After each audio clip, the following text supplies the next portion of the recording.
up, ladies and gentlemen, and welcome to the iMPACT Review at Cincinnati, Ohio. How was this show?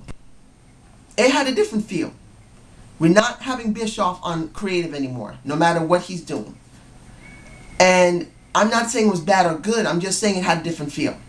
So, first, knowing Main Event Mafia has disbanded was very good. The best person that sounded in the entire segment was Magnus. Admittedly, for me, seeing it objectively, Magnus did the best segment. But being as partial as I am, the person that I liked the most was Samoa Joe. Joe only got one championship since he's been in the company. I want to see Joe get another championship belt. But if you see it objectively, the best segment there was Magnus. And I have no problem with that. And I'm glad that they disbanded because they weren't doing anything. But here's the thing that's very interesting.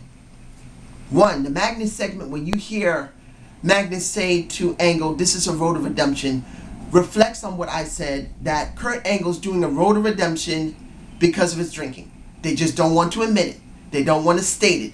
And to be honest, it's stupid that they didn't do it.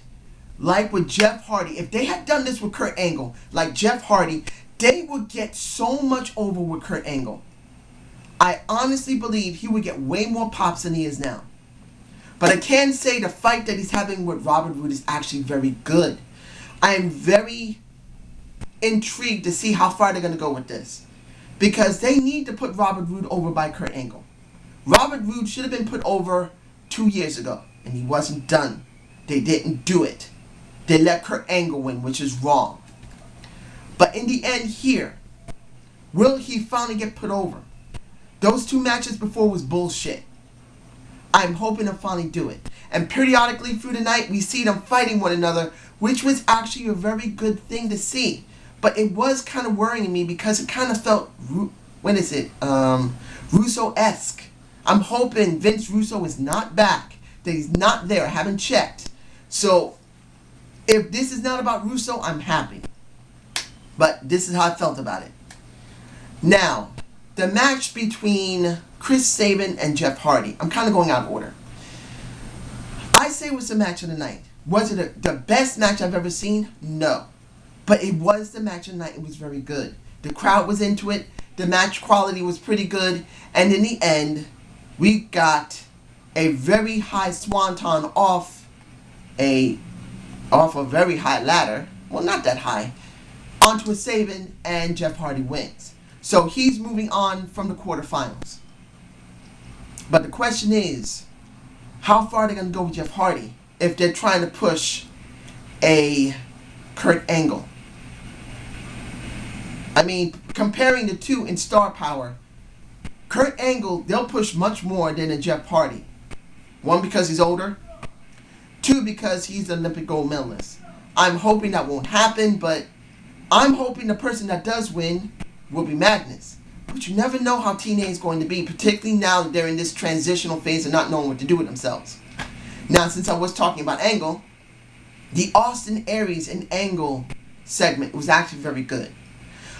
This is going to be interesting to see a match between Austin Aries and Kurt Angle.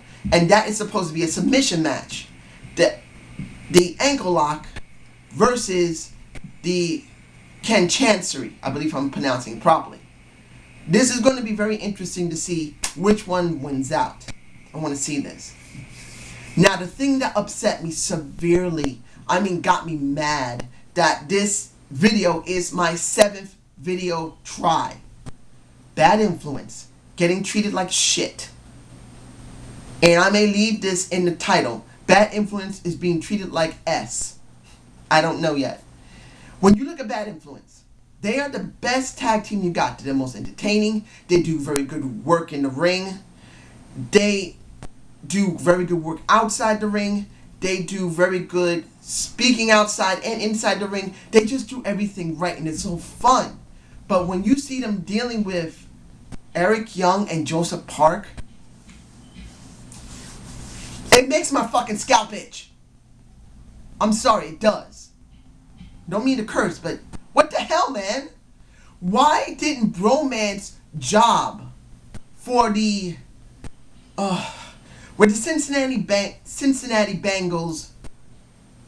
This is the reason why I did this 6 times before and I botched so much, because it got me angry. Look, I don't hate the Pac-Man Jones. I don't hate Quincy Evans.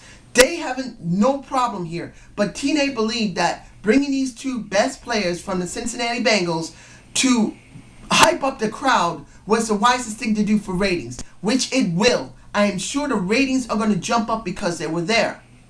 But this isn't helping TNA. These guys are not going to come in and be wrestlers. And then you're using your most entertaining tag team to job for these guys. That was bullshit. You could have used Bromance. Bromance is doing nothing. And anyone who says, hey, we don't want to mess up the tag championships, look what happened to Gunner and Storm. They weren't seen for 2 straight months. Losing and getting their asses beat up by 2 football players will not hurt the tag champs. What the hell, man? It would have been better if they just did this with Bromance. And then worse, Bad Influence is still dealing with Eric Young and Joseph Park. And they have a match. And it didn't really matter if they won or not. Their credit is being dropped down because of this. They're using Bad Influence, the most entertaining tag team, to try and help promote the change of a Joseph Park to a Abyss. Does it sound right on paper? If this was an ideal situation with TNA, TNA sucks. And because of it, it shouldn't have been done. Got that out of the way. Now, the 2 people who I have confidence in. EC3 and Lady Tappa. EC3 with Dewey Barnes. Another match. Another enhanced jobber. I believe the reason he's going through these jobber matches, and he's going to do a couple of more, is to deal with Sting. Sting said seriously in his segment that he's going after the ones who believe they're entitled. That's obvious. He's going after EC3 and he's going after Dixie. Good. Make sure that he puts him over fucking clean, TNA. If Sting does not put EC3 over properly, what was the point of bringing him in? You couldn't see it like this. Sting tried to put over Magnus and only done it partially because he's too out of his prime. He's not a Ric Flair, a wheeling, dealing, whining and dining, good-looking son of a bitch of a Ric Flair. Ric Flair was in his prime when a Sting was just coming up and still really early in his prime. Wasn't even fully in his prime yet. He was still young. But the problem here, Sting's outside his prime. And he's trying to put over a guy who's not even in his prime yet. And a Magnus.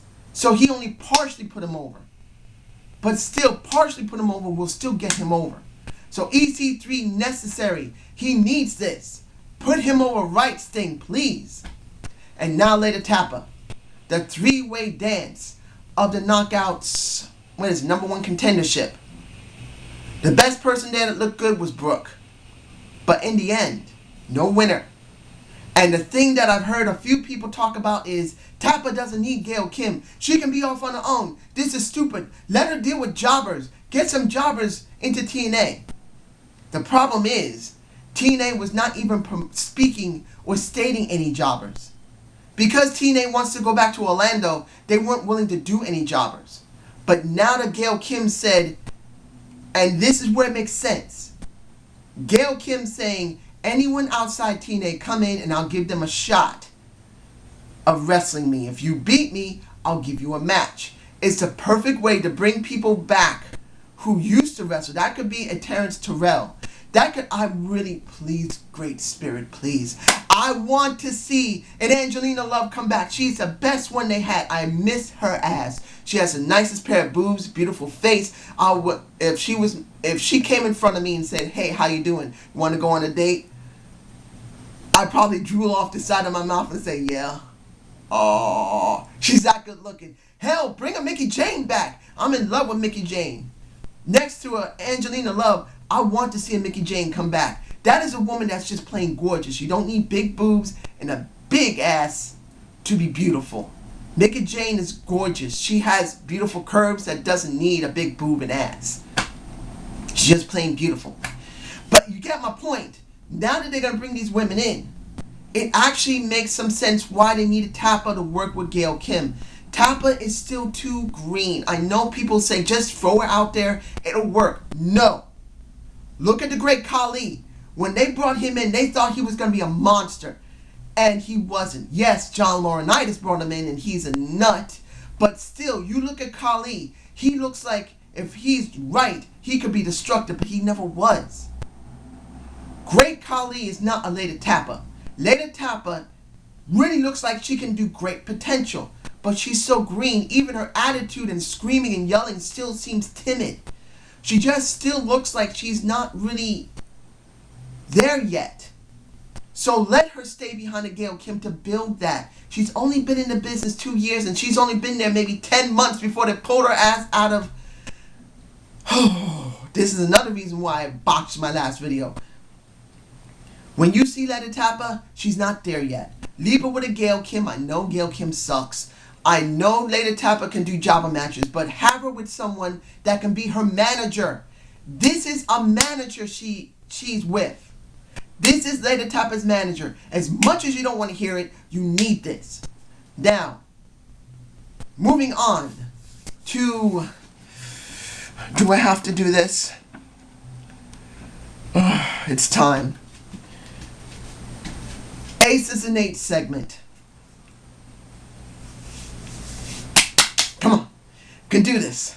I know you can't stand it, but you can do this. Look. We thought after we saw what happened in the back, they were finally deciding, you know what? Main Event Mafia, let them go.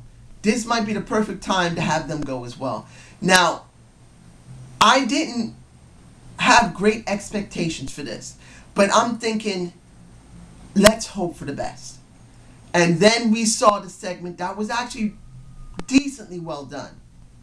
Seeing Garrett leave, seeing Nux leave, and then seeing Taz leave and is ready to fight, even though he can't fight, of course. And then he sounds like he's cracking, make me, I'll destroy you. What the fuck? What happened to his voice? Let's be honest, if Main Event Mafia didn't disband now, if they had done it now, this way, actually would have gotten over. They would have actually started cheering Mike Knox. They would have started cheering Garrett Bischoff. They would have started cheering Taz, for goodness sake. And obviously, they would have been cheering Mr. Anderson. If TNA had just put Main Event Mafia on the shelf maybe last week, and then did the Aces and Eights this week or the week after, would have gotten over. They would have gotten over. But they decided to drag this out because they want to have one very powerful match between Mr. Anderson and Bully Ray. Is this good storytelling? No and yes. Because if Bully Ray loses this, they could still do this angle afterward. But then it won't have the same amount of impact as it did this time. If they had actually disbanded now, it would have worked. But they didn't.